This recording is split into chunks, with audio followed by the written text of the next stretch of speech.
Bismillahirrahmanirrahim. Assalamualaikum warahmatullahi wabarakatuh. Innal hamdalillah nahmaduhu wa nasta'inuhu wa nastaghfiruh wa nastahdihi wa natubu ilaihi wa na'udzu billahi min syururi anfusina wa min sayyiati a'malina. Man yahdihillahu fala mudhillalah wa man yudlil fala hadiyalah.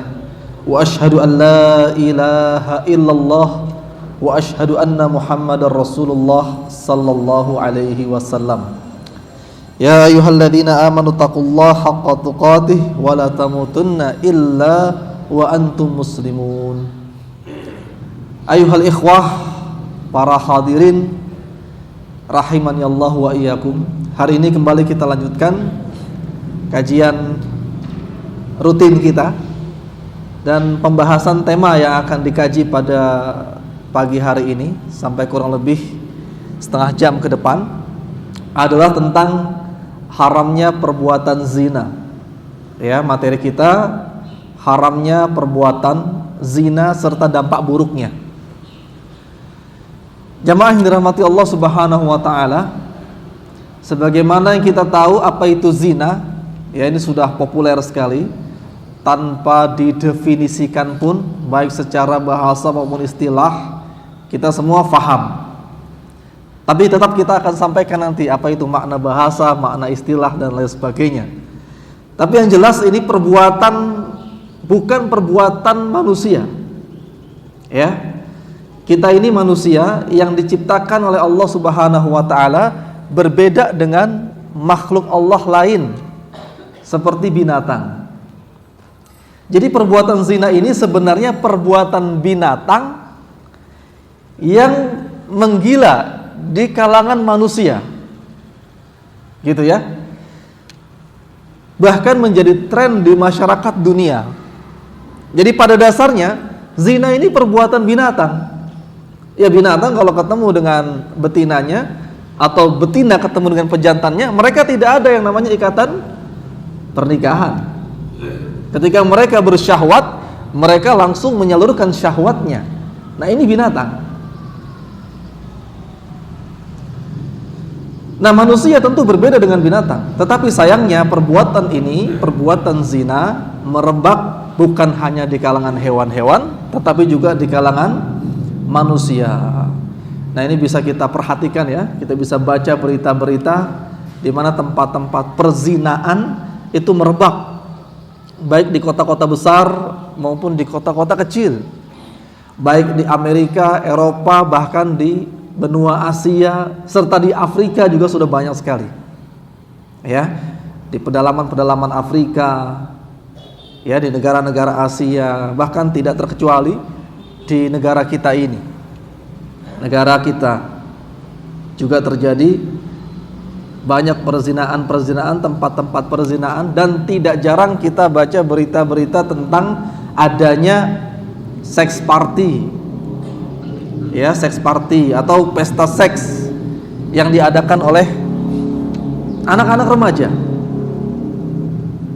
Dan ini sangat miris sekali, ya, sangat miris sekali. Bahkan budaya seperti ini sudah mulai dicoba oleh musuh-musuh Islam untuk dipopulerkan di negeri-negeri Arab. Ya, di negeri-negeri Arab, dengan dibuatkannya klub-klub malam di negara-negara Arab. Nah, sungguh ini memprihatinkan ya.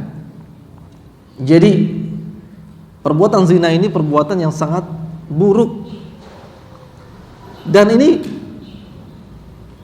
perbuatan dosa yang bisa berpotensi dikerjakan oleh siapa saja. Karena semua orang pasti punya syahwat. Jadi modal untuk berbuat zina itu syahwat. Kalau koruptor itu hanya bisa dilakukan oleh para pejabat atau orang yang punya akses keuangan. Korupsi ya. Kemudian membunuh. Dosa membunuh itu hanya bisa dilakukan oleh orang-orang yang memang sudah tidak punya rasa kasihan. Ya, membunuh.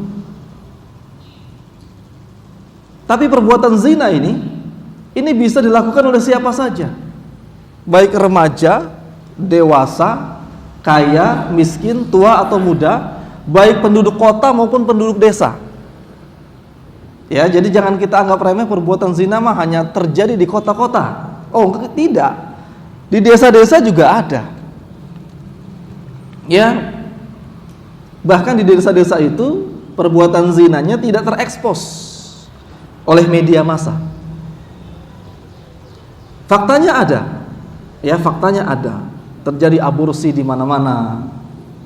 Ya. Kehamilan di luar nikah. Itu terjadi di desa maupun di kota, tua maupun muda. Nah, inilah yang penting kita bahas pada kesempatan pagi hari ini. Jadi jangan sampai perbuatan yang sangat buruk ini terjadi pada kita. Na'udzubillahi min dzalik. Sebab ini memang sangat berpotensi terjadi pada siapapun, baik orang yang awam maupun orang yang alim, baik dia seorang murid atau seorang guru. Tidak terkecuali. Betapa banyak para guru yang juga terjatuh ke dalam perbuatan seperti ini. Ya. Nah, jemaah yang dirahmati Allah Subhanahu wa taala, perbuatan zina ini secara definisi, ya langsung saja kita kepada definisi istilah, yaitu seseorang melakukan hubungan suami istri kepada bukan pasangan sahnya atau bukan kepada budaknya. Ini zina. Jadi melakukan hubungan suami istri, hubungan kelamin, tetapi bukan kepada pasangan sahnya. Ini yang disebut dengan perbuatan zina. Dan perbuatan zina ini sudah diperingati oleh Allah Subhanahu wa taala di dalam Al-Qur'an surat Al-Isra ya, ayat 32, a'udzubillahi minasyaitonir rajim, wala taqrabuz zina innahu kana fahisyatan wa sa'a sabila. Dan janganlah kalian itu mendekati perbuatan zina, karena sesungguhnya zina ini adalah suatu perbuatan yang keji dan jalan yang amat buruk. Nah, tentang buruknya zina tentang buruknya zina ini kadang dianggap remeh oleh sebagian kalangan. Mungkin dia terkecoh dengan pembahasan misalnya orang yang berbuat riba itu dosanya lebih berat daripada zina, gitu ya. Jadi dianggap, oh saya mah kalau zina masih mending lah daripada dia riba. Tidak seperti itu. Zina ini juga sangat besar sekali. Kenapa besar? Karena perbuatan zina, kata Nabi SAW, itu bisa membuat orang terjatuh ke dalam kekufuran. Tapi kufur asghar, hilangnya iman. Nabi SAW bersabda, la yazni zani hina yazni wa huwa mu'min. Tidaklah berzina orang yang sedang berzina padahal saat itu dia beriman. Tidaklah beriman orang yang berzina ketika dia berzina. Begitu maksud hadisnya ya. La yazni zani hina yazni wa huwa mu'min. Hadis riwayat Bukhari Muslim. Nah, hadis ini menerangkan bahwa orang mukmin ketika dia sedang melakukan perbuatan zina, maka ketika itu hilanglah imannya. Ya, hilanglah imannya. Kenapa? Karena dia tidak ingat kepada Allah Subhanahu wa taala. Dia tidak lagi beriman kepada surga, tidak lagi beriman kepada neraka, dia tidak takut lagi kepada azab Allah Subhanahu wa taala. Makanya Nabi SAW mengatakan, la yazni zani hina yazni wa huwa mu'min. Tidaklah berzina orang yang berzina itu beriman saat dia melakukan perbuatan zina. Jadi orang yang sedang berzina dia tidaklah beriman pada saat itu. Tidak beriman. Ya, kata para ulama, tidak beriman di sini maksudnya tidak sempurna imannya. Ya, artinya kufur asghar. Jadi setiap ada kata-kata tidak beriman, kata-kata kufur, ketika ada dalil lain yang menunjukkan bahwa ini bukan kufur akbar, berarti dia kufur asghar. Kenapa ini bukan kufur akbar? Karena orang yang berzina itu ketika meninggal dunia masih disolati oleh kaum muslimin. Berarti dia tidak dikafirkan. Sehingga kata-kata tidak beriman pada hadis ini maksudnya tidak beriman dalam arti kufur asghar. Kufur asghar ini dosa besar. Kufur asghar ini dikit lagi menyentuh kepada kekufuran akbar. Kufur akbar. Ya sama seperti syirik asghar. Syirik asghar itu mendekati syirik akbar. Orang yang terbiasa melakukan syirik asghar, ya syirik asghar itu biasanya orang yang pakai jimat, itu syirik asghar itu. Syirik asghar pakai jimat, ya itu syirik asghar. Tetapi itu bisa mengantarkan kepada syirik akbar. Begitu juga kufur asghar. Ya perbuatan zina ini kufur asghar. Dan dia kalau dilakukan secara terus menerus, dia tidak ada penyesalan, maka dia bisa terjatuh ke dalam kekafiran, kufur akbar. Nah kemudian keburukan yang selanjutnya yang kedua, dosa yang paling banyak menyebabkan orang masuk neraka, ini dosa karena zina. Nabi SAW pernah ditanya, su'ila Rasulullah sallallahu alaihi wasallam an aktsari ma yudkhilun nasal jannah, faqala taqwallah wa husnul khuluq. Rasul sallallahu alaihi wasallam ditanya tentang perkara yang paling banyak memasukkan orang ke surga. Apa itu? Ada dua, yaitu takwa kepada Allah dan akhlak yang baik. Ya, takwa kepada Allah dan akhlak yang baik, ini dua perkara yang paling banyak menyebabkan orang masuk surga. Dan sebaliknya, su'ila an aktsari ma yudkhilun nasan nar, faqala al-fam wal farj. Beliau ditanya tentang dua perkara yang paling banyak menjerumuskan orang ke dalam neraka, apa ya Rasulullah? Maka beliau mengatakan mulut dan juga farj. Farj itu kemaluan. Hadis riwayat Imam At-Tirmidzi. Nah ini fakta yang sangat nyata sekali, bahwa perbuatan yang paling banyak menyebabkan orang masuk neraka, ya ini mulut. Dosa yang diperbuat oleh mulut banyak sekali, berdusta, bersumpah palsu, ya, berjanji dengan janji-janji palsu. Kemudian apalagi? Ghibah, namimah. Ya banyak sekali. Mencaci maki orang. Dan kemaluan, ya. Dosa kemaluan itu apa? Cuma satu. Kalau dosa mulut banyak, tapi dosa kemaluan dia cuma satu, zina. Tidak ada yang lain. Dan dua perkara ini yang paling banyak menyebabkan orang masuk ke dalam neraka. Na'udzubillahi min dzalik. Dan keburukan yang ketiga, jamaah yang dirahmati Allah Subhanahu wa taala, hukuman yang Allah Subhanahu wa taala tetapkan bagi pelaku zina ini sangat berat sekali. Sangat berat sekali.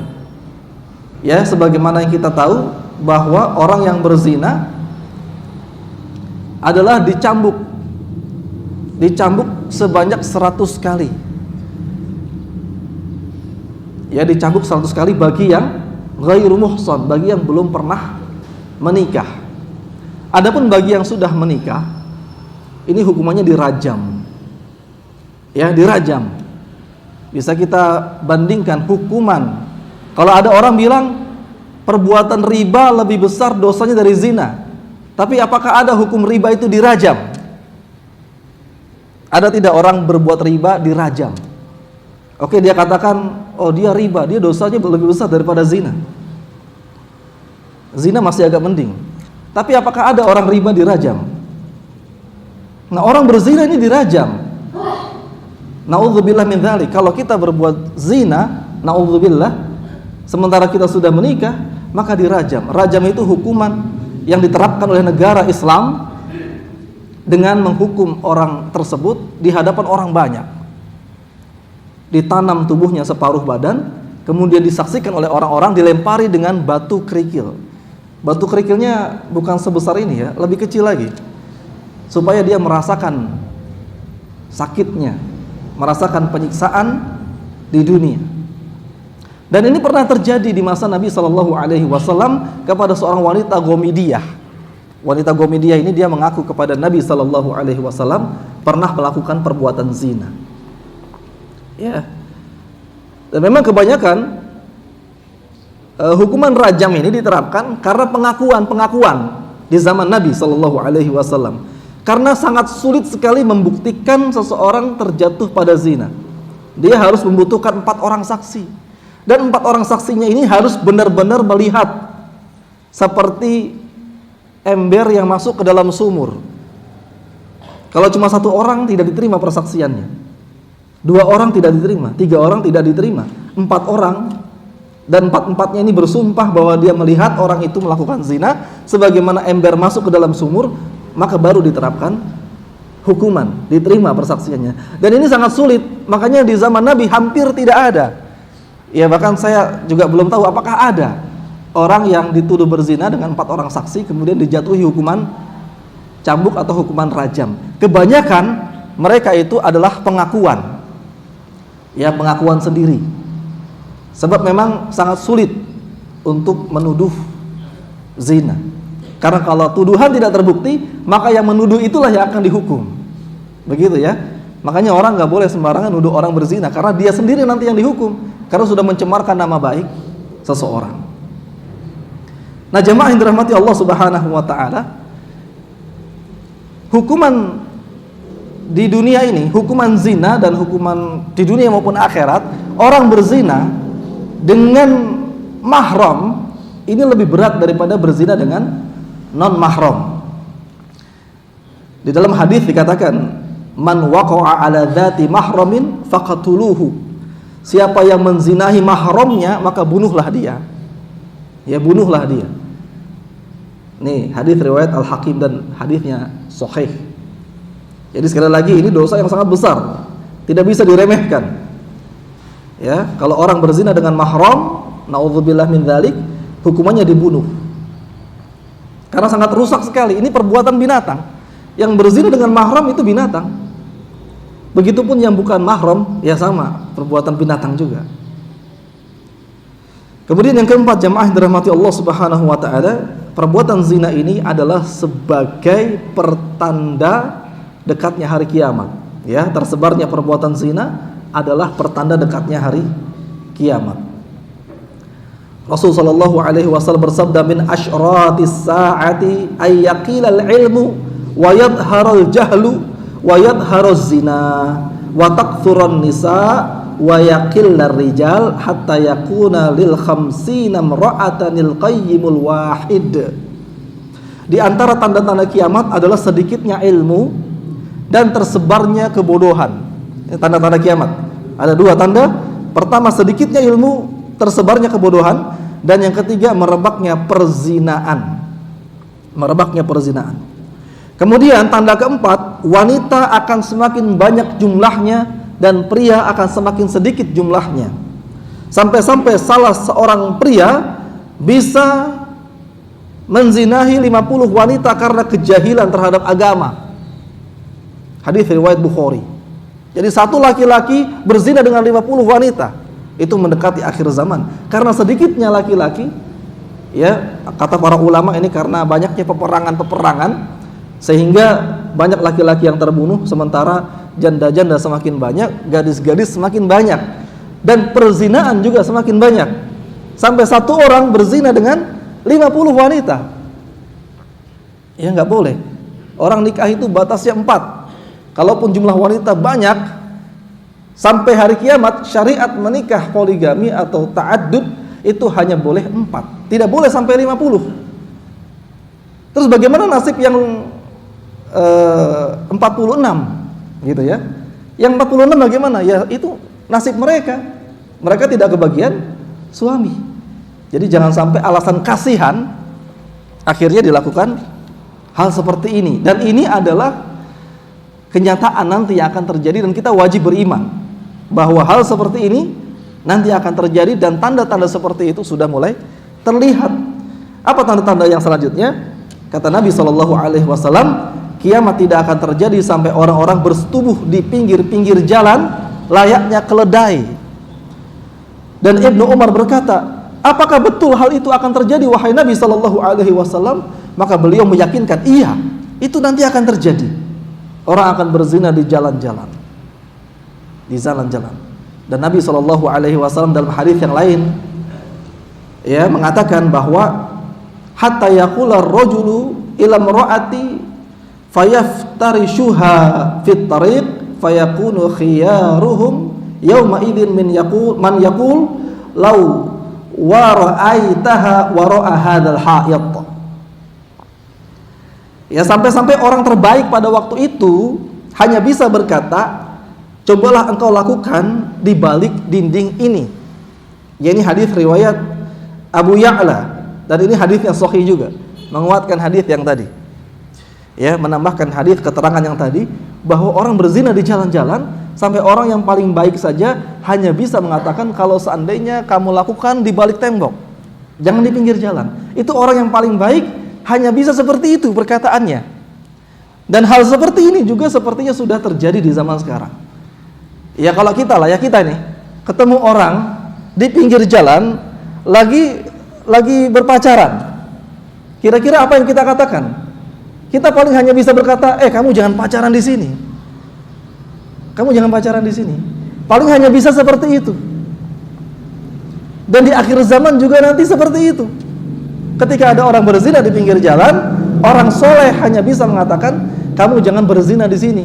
Kalau mau zina di sana, ya di balik tembok atau di balik semak-semak dan lain sebagainya.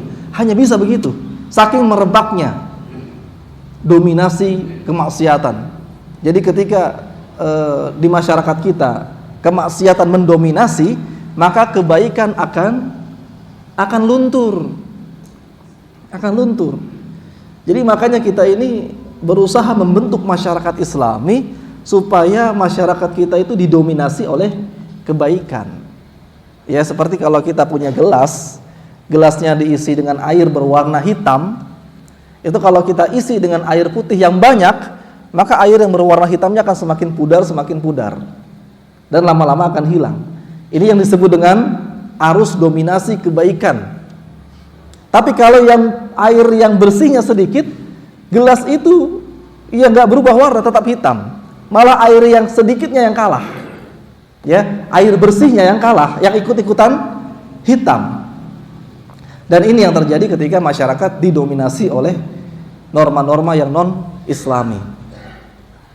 Kemudian yang kelima, jamaah yang dirahmati Allah Subhanahu wa taala, perbuatan zina ini sangat buruk sekali karena pelakunya bisa terjangkit penyakit yang sangat mematikan. Ya. Lam yadhharil fahishatu fi qaumin qat hatta yu'linu biha illa fasya fihi muta'un wal auja'u allati lam takun qad madat fi aslafihim alladhi madaw. Tidaklah perbuatan zina menyebar pada suatu kaum sampai mereka terang-terangan melakukannya, melainkan akan menjalar ke tengah-tengah mereka penyakit wabah taun. Dan bukan cuma satu penyakit ya, satu lagi ada, dan penyakit-penyakit lainnya yang belum pernah dialami oleh orang-orang sebelum mereka. Hadis riwayat Ibnu Majah. At-taun wal auja'. Jadi ada taun, ada wabah yang merebak, ada juga penyakit-penyakit mematikan lain yang baru muncul, yang belum ada pada zaman-zaman terdahulu. Nah, ini hukuman di dunia, azab di dunia bagi orang-orang yang berzina. Dan kita yang tidak melakukan zina jangan merasa aman, karena yang namanya penyakit menular seksual itu bisa saja terjangkit kepada bukan pelaku. Ya, karena yang namanya virus itu bisa menyebar. Virus bisa menyebar. Yang sudah kita pahami bersama. Sudah pakai masker pun bisa terkena. Makanya diperingatkan oleh Allah Subhanahu wa taala di surat Al-Anfal ayat 25, "Wattaqu fitnatan la tusibannal ladzina zalamu minkum khassah wa'lamu annallaha syadidul 'iqab." Dan takutlah kalian itu kepada azab yang tidak khusus menimpa orang-orang zalim saja di antara kalian. Dan ketahuilah bahwa Allah sangat keras siksaannya. Jadi kalau ada orang berbuat zina dan tidak dicegah, maka penyakitnya menular, bukan hanya diidap oleh mereka saja, tapi juga bisa berdampak kepada masyarakat di sekelilingnya. Ketika datangnya azab Allah Subhanahu wa taala, maka yang terkena bukan hanya pelakunya. Ya, oleh karenanya kita wajib beramar ma'ruf nahi munkar. Ini alasan kita beramar ma'ruf nahi munkar. Kalau mereka ditimpa azab, kita juga akan terkena azabnya. Ya, tentu saja beramar ma'ruf nahi munkar sesuai dengan kemampuan kita. Dan yang keenam, jemaah yang dirahmati Allah Subhanahu wa taala, anggota tubuh kita seperti tangan, kaki, kulit, telinga, dan mata, ini bisa terjatuh dalam perbuatan zina. Zina-zina kecil. Dan juga bisa terjatuh ke dalam zina besar, yaitu zina kemaluan. Dan semuanya nanti ini akan bersaksi di hadapan Allah Subhanahu wa ta'ala.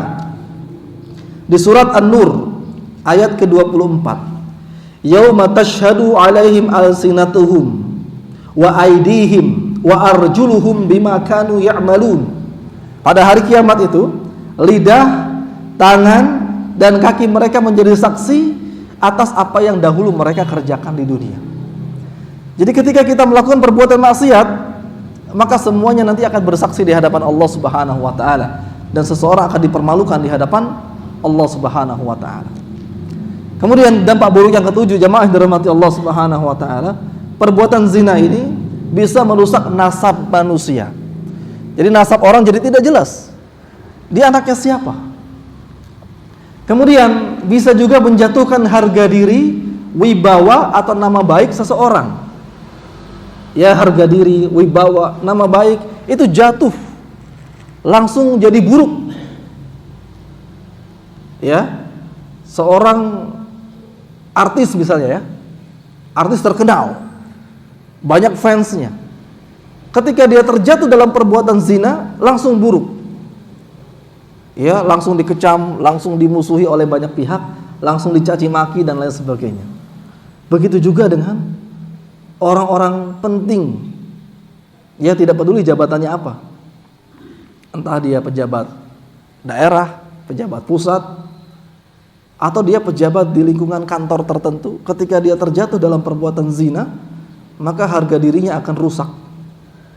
Ya, baik dia ketua RT, ketua RW, kepala desa, kalau terjatuh dalam perbuatan zina, maka akan rusak nama baiknya. Dan yang malu bukan hanya dia, tapi keluarganya juga malu. Anaknya akan malu. Anaknya malu kalau bapaknya pezina. Nauzubillah min dzalik. Ya. Anaknya malu, istrinya malu, ibu bapaknya malu juga. Nama baiknya akan rusak. Dan ini yang paling berbahaya, bahwa perbuatan zina itu adalah perbuatan kezaliman, yaitu merampas harta termulia milik seorang wanita. Ya, kita tahu bahwa kita mengambil harta orang itu perbuatan yang sangat dimurkai, perbuatan zalim. Ya, merampas harta orang. Nah, kalau kita merampas harta yang paling mulia yang dimiliki oleh seseorang, yaitu kesucian, maka ini berarti kita merampas harta yang sangat berharga. Dan ini kezaliman. Dan kezaliman ini nanti di hari kiamat akan dibalas oleh Allah Subhanahu wa ta'ala. Akan diadili kita. Nauzubillah min dzalik. Ya, pelaku kezaliman akan mendapatkan hukuman yang setimpal di akhirat. Nah, selanjutnya jamaah yang dirahmati Allah Subhanahu wa ta'ala, ada hukuman di akhirat yang mana ini juga sebenarnya hadisnya panjang, tetapi disingkat saja. Hadis riwayat Samurah, bahwa orang yang melakukan perzinaan itu Nabi SAW pernah mimpi. Dalam mimpinya diperlihatkan ada laki-laki dan wanita telanjang yang dikumpulkan dalam satu tungku besar. Tungku itu kompor, ya, kompor atau panci besar yang dipanaskan dan dia terbakar di situ. Kemudian Nabi SAW bertanya kepada malaikat, siapa mereka? Kata malaikat, mereka ini adalah para pezina. Nah, ini ya, hukuman di akhirat. Dan jamaah yang dirahmati Allah Subhanahu wa ta'ala, karena waktunya terbatas, jadi marilah kita berusaha semaksimal mungkin agar tidak terjatuh kepada perbuatan zina, tentu saja dengan meningkatkan ilmu. Meningkatkan ilmu. Innama yakhshallah min ibadihil ulama. Sesungguhnya orang-orang yang takut kepada Allah Subhanahu wa ta'ala dari hamba-hambanya adalah para ulama, orang-orang yang berilmu.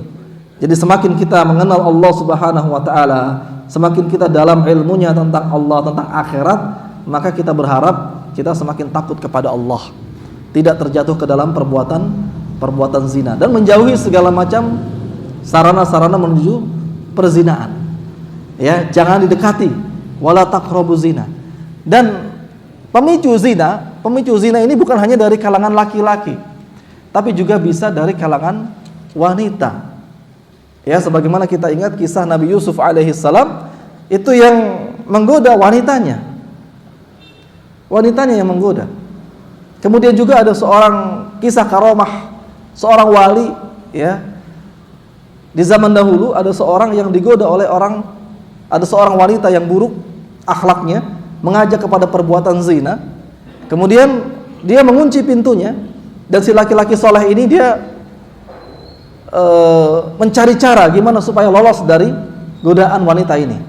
Akhirnya dia minta izin ke kamar mandi, ke WC, kemudian dia melumuri tubuhnya dengan kotoran yang ada di WC itu. Ya, sehingga dengan demikian si wanita tersebut tidak lagi tertarik kepada sang laki-laki. Kemudian dia diusir dari rumah wanita tersebut, dan ternyata dari kejadian itu maka dia mendapatkan karomah dari Allah Subhanahu wa taala, tubuhnya senantiasa harum. Ya, tubuhnya senantiasa harum. Ini kisah yang nyata. Jadi ini berbahaya sekali ya. Jadi zina itu bukan hanya dimonopoli, diinisiasi oleh kaum laki-laki saja, tetapi juga bisa terjadi diinisiasi, dimulai oleh kaum wanita. Karena semuanya punya syahwat. Laki-laki punya syahwat, wanita juga punya syahwat. Ya, sehingga kita wajib mempertebal iman kita dengan memperbanyak ilmu dan juga memperbanyak doa kepada Allah Subhanahu wa taala. Allahumma inni as'alukal huda wat tuqa wal afafa wal ghina. Subhanakallahumma bihamdik asyhadu an la ilaha illa anta astaghfiruka wa atubu ilaik. Wassalamualaikum warahmatullahi wabarakatuh.